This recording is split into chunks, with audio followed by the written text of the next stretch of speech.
अस्सलाम वालेकुम तुसी वेख रहे हो पंजाबी न्यूज़ तो मैं वा तुहाडा होस्ट बाऊ सनफीदुर रहमान जाट। अज असी मौजूद हाँ इस्लाम नगर चैक नंबर 81 के मेन रोड दे विच जिथे जिहड़ा निकासी का निज़ाम जिहड़ा बिल्कुल तबाह हो चुका वा तो नालियां दा पानी जिहड़ा बाज़ारां दे विच आ गया है।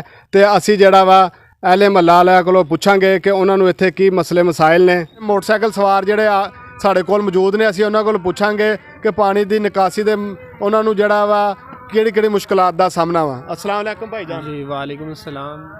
भाई गुलाम बाद साहब ये दसो कि जिहड़ा वा तुहाडे बाजार का जिहड़ा मसला वा निकासी अपना पानी वेखो सानूं नज़र आ रहा है सड़क ते ये जिहड़ा वा कदों दा मसला वा? ये मसला तकरीबन 2 ਤੋਂ 3 साल हो चले आ कि असी अहले इलाका बड़े परेशान हाँ, अहले मुहल्ला भी बहुत परेशान हाँ कि जिहड़ा अगे छप्पड़ पानी वाला फुल होया पिया, किसी पासे सीवरेज का कोई निज़ाम नहीं है, पानी किसी पासे जा ही नहीं रहा और नहलियां दा जिन्ना पानी है ये सारा साडे इस मुहल्ले दे विच इकट्ठा होया। सानूं निकलन दा घरां विचों आण जाण लई इन्नी क मुश्किलात है, इन्नी क परेशानी आ कि तुहाडे कैमरामैन दिखाणगे कि इत्थे किन्ना मसला है। और इस तो इलावा साडे जिन्ने मकान ने वो पाड़ चुके ने, उन्हां दे फर्श बैठ चुके ने और असी अपनी जेब विचों इन्ना खर्च कर करके तंग आ गए हैं कि साडे मकानां दा भी बेड़ा गर्क हो गया। ये जिहड़े तुहाडे पिंड दे जिहड़े मुकामी सियासतदान ने उन्हां कोल नहीं तुसीं ये मसला लैके गए? सर उन्हां कोई मसला लैके गए हैं और असी दफ्तरां 'च भी धक्के खादे, ना साडी किसी ने उत्थे सुनी है, ना साडी साडे किसी सियासतदान ने सुनी है, ना पिंड दे चौधरी ने सुनी है। मतलब कि किसी बंदे ने साडी गल सुनी नहीं है और साडा बुरा हाल होया पिया है। ते तुसीं गौरमेंट नूं की अपना कहना चाहोगे? मेरी तो अपील है गौरमेंट अगे कि तुहाडी मेहरबानी साडे ते कोई खास रहम कीता जावे, साडा बुरा हाल होया पिया है और साडा ये मसला हल किया जाए। इस टाइम साडे नाल मौजूद ने अहले महल्ला दे रिहायशी जिहड़े विकास कंबोज साहब ते असीं उन्हां कोल भी जानन दी कोशिश करांगे कि इस बाजार दा जिहड़ा सीवरेज दा जिहड़ा मसला वा क्यों हल नहीं हो रहा। अस्सलाम वालेकुम जी। वालेकुम सलाम जी। विकास साहब सानूं ये दसो कि जिहड़ा वा तुहाडे बाजार दा जिहड़ा मसला वा सीवरेज दा ये कदों दा वा ते की वजह वा कि जिहदी वजह तो जिहड़ा वा ये पूरा बाजार जिहड़ा खराब है ते सारे जिहड़े पानी असीं वेख रहे हैं कि बाजार दे विच ही पानी अपना जिहड़ा ना चलदा रहिंदा वा, नालियां जिहड़ियां ने उन्हां दा भी पानी जिहड़ा वा वो भी बाजार दे विच ही है। इस दिन फिर भाई तकरीबन 3 साल तो मसला चलन दिया वा कि पानी तुसीं देख सकदे अजे भी फिलहाल जिहड़ा ना वो बाजार दे विच ही आ। छप्पड़ साढ़ा जिहड़ा फुल हो गया कि एक जिहड़ा बारिश होना मजीद एक होर नहीं चल सकता है कि पानी जिहड़ा फिर जिहड़ा आण के ना ये घरां दे विच दाखल हो जाना।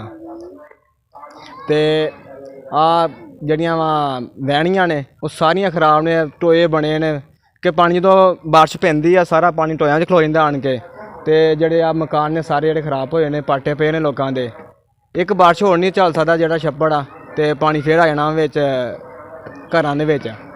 तो तुसीं मैनूं ये गल दसो अपना कि अहले महल्ला जिहड़े ने उन्होंने अपना कोशिश नहीं की कि अपना जिहड़ा इस बाजार का जिहड़ा वा निकासी का कोई अपनी मदद आप दे तहत या गौरमेंट के तावन नाल या अपना तहसील गौरमेंट के तावन नाल जिहड़ा वा कि इस मसले नूं हल किया जा सके? इस नफीद भाई असीं 2-3 दफ़ा इसी दफ्तर भी गए हैं लेकिन कोई जिहड़ा इहदा मसला जिहड़ा हल नहीं होया है मसले का। तो पानी जिहड़ा वा 2-3 दफ़ा असीं आप भी कड्ढिया छप्पड़ दे विचों ते ओह लेकिन यह है कि बारिश 1-2 पैंदी छप्पड़ की जगह थोड़ी आ तो वह जो पानी आ फिर भर जाता वा छप्पड़, पानी फिर वापस आंदा पैंदा वा। तो काफ़ी लोगों ने तकरीबन अपने को पैसे ला के उतों हुण तक काम किया वा, नालियां भी आप बनाते लेकिन यह है कि जिंदा गौरमेंट आप ठीक ना करे नालियां ठीक मेरे ख्याल नहीं हो सकदियां है क्योंकि हर एक का जिहड़ा लेवल आ अपने हिसाब नाल लोग बना लेंदे लेकिन पानी नहीं निकलता। सोलन खत्म हो गया, नालियां सारियां जिहड़ियां खराब ने, कच्चे बाजार ने, जो बारिश पै जांदी सारे लोग जिहड़े नंगे तो तंग होंदे ने ते स्टूडेंटां वास्ते काफ़ी मसला बनदा। साडे नाल महल्ला दी एक बजुर्ग खातून मौजूद है, असीं उन्हां कोल भी जानन दी कोशिश करांगे कि इस महल्ले दे विच जिहड़ा सीवरेज दे निज़ाम दी वजह तो अहले महल्ले नूं किन्ने नुकसान दा सामना करना पिया। अस्सलाम वालेकुम जी।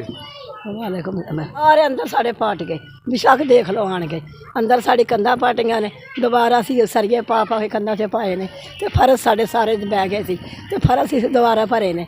नाली ते असीं 30-40 हज़ार रुपया मुड़ के लाया वा। साढ़े अंदर से फिर पानी पैंदा सी, हुण फिर अगों ढक्के लगन डे फिर पानी पैण डिया साढ़े अंदर। 2 साल हो गए असीं जलील हो गए ते साढ़े बूहे अगे आके डक्का लगदा जे असीं खोलने आ ते अगों सारे डुबदे ने। ते ये जिहड़ा अपना तुहाडे पिंड दे कोई सियासतदानां ने किसी ने कोई तुहाडा मसला हल नहीं कीता? किसी ने नहीं हल किया। एक दिन भाई लंघिया जा मैं कहता साढ़े अंदर पाट गए, अगों आंदा असीं की करिए, किसी ने नहीं साड़ी सुनी।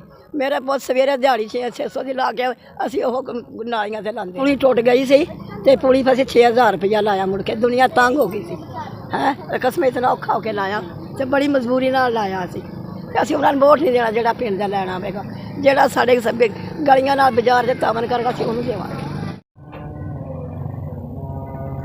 ਇੱਕ ਸਾਹਿਬ ਸਾਨੂੰ ਇਹ ਦੱਸੋ ਜਿਹੜਾ ਇਹ ਬਾਜ਼ਾਰ ਵਾ ਇਹ ਕਦੋਂ ਦਾ ਖਰਾਬ ਆ? ਇਹ ਤਕਰੀਬਨ ਸਾਲ ਡੇਢ ਸਾਲ ਹੋਇਆ ਇਹਦਾ ਕੋਈ ਹੱਲ ਨਹੀਂ ਹੋ ਰਿਹਾ। ਇਹਨਾਂ ਨੇ ਪਾਣੀ ਇੱਧਰ ਨੂੰ ਛੱਡ ਕੇ ਤੇ ਬਾਜ਼ਾਰ 'ਚ ਕਰ ਛੱਡਦੇ ਨੇ ਤੇ ਮਾੜਿਆਂ ਲੋਕਾਂ ਨੂੰ ਵਿਚਾਰਿਆਂ ਨੂੰ ਪਰੇਸ਼ਾਨ ਕਰਦੇ ਨੇ, ਲੋਕਾਂ ਦੀਆਂ ਨਾਲੀਆਂ ਢਵਾਉਂਦੇ ਨੇ, ਕਈ ਤਮਾਸ਼ੇ ਕਰਦੇ ਨੇ ਤੇ ਅਸੀਂ ਤੇ ਬਹੁਤ ਪਰੇਸ਼ਾਨ। ਇਹਦਾ ਕੋਈ ਮਿਹਰਬਾਨੀ ਕਰਕੇ ਕੋਈ ਹੱਲ ਕੀਤਾ ਜਾਏ ਜਨਾਬੇ ਵਾਲੀ।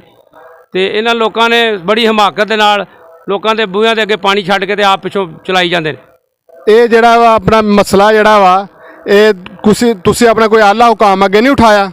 ਬੜੇ ਬੜੇ ਜੀ ਦਾਅਵੇ ਕੀਤੇ ਆ, ਇੱਥੇ ਬੜੇ ਬੜੇ ਆਏ ਨੇ MP MN ਵੀ, ਸਾਰਿਆਂ ਨੂੰ ਵੀ ਆਖ ਕੇ ਥੱਕ ਗਏ ਆ, ਕੋਈ ਸਾਡੀ ਸੁਣਾਈ ਨਹੀਂ ਹੋ ਰਹੀ।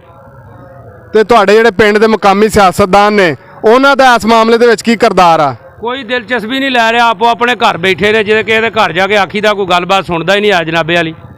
ਜੀ ਤੁਸੀਂ ਸੁਣਿਆ ਲੋਕਾਂ ਦੇ ਮਸਲੇ ਮਸਾਇਲ ਤੇ ਉਹਨਾਂ ਦੀਆਂ ਗੱਲਾਂ ਬਾਤਾਂ। ਉਹਨਾਂ ਦਾ ਇਹ ਕਹਿਣਾ ਵਾ ਕਿ ਗੁਜ਼ਸ਼ਤਾ ਜਿਹੜਾ ਵਾ 2-3 ਸਾਲ ਤੋਂ ਜਿਹੜਾ ਵਾ ਅਸੀਂ ਜਿਹੜਾ ਪਾਣੀ ਦੀ ਨਿਕਾਸੀ ਦਾ ਜਿਹੜਾ ਵਾ ਇਸ ਮਸਲੇ ਦੀ ਵਜ੍ਹਾ ਤੋਂ ਬਹੁਤ ਜ਼ਿਆਦਾ ਤੰਗ ਵਾਂ ਤੇ ਉਹਨਾਂ ਨੇ ਆਲਾ ਹੁਕਾਮ ਅੱਗੇ ਦਰਖਾਸਤ ਕੀਤੀ ਹੈ ਕਿ ਸਾਡੇ ਇਸ ਮਸਲੇ ਨੂੰ ਜਲਦ ਤੋਂ ਜਲਦ ਹੱਲ ਕੀਤਾ ਜਾਵੇ ਤਾਂ ਕਿ ਉਹ ਸੁੱਖ ਦਾ ਸਾਹ ਲੈਣ। ਤੇ ਬਾਊ ਸਨਫੀਦੁਰ ਰਹਿਮਾਨ ਜਾਟ ਨੂੰ ਅਗਲੀ ਨਵੀਂ ਆਉਣ ਵਾਲੀ ਵੀਡੀਓ ਤੱਕ ਇਜਾਜ਼ਤ ਦਿਓ ਤੇ ਵੇਖਦੇ ਰਹੋ ਪੰਜਾਬੀ ਨਿਊਜ਼ ਚੈਨਲ। ਅਗਰ ਤੁਹਾਨੂੰ ਸਾਡੀ ਵੀਡੀਓ ਪਸੰਦ ਆਈ ਹੈ ਤਾਂ ਸਾਡੇ ਚੈਨਲ ਨੂੰ ਲਾਈਕ ਕਰੋ ਤੇ ਸਬਸਕ੍ਰਾਈਬ ਕਰੋ ਤੇ ਬੈਲ ਆਈਕਨ ਦੇ ਉੱਤੇ ਪ੍ਰੈਸ ਕਰਨਾ ਨਾ ਭੁੱਲਿਓ ਤਾਂ ਕਿ ਸਾਡੀ ਕੋਈ ਵੀ ਨਵੀਂ ਆਉਣ ਵਾਲੀ ਵੀਡੀਓ ਸਭ ਤੋਂ ਪਹਿਲੇ ਤੁਹਾਡੇ ਤੱਕ ਪਹੁੰਚ ਸਕੇ।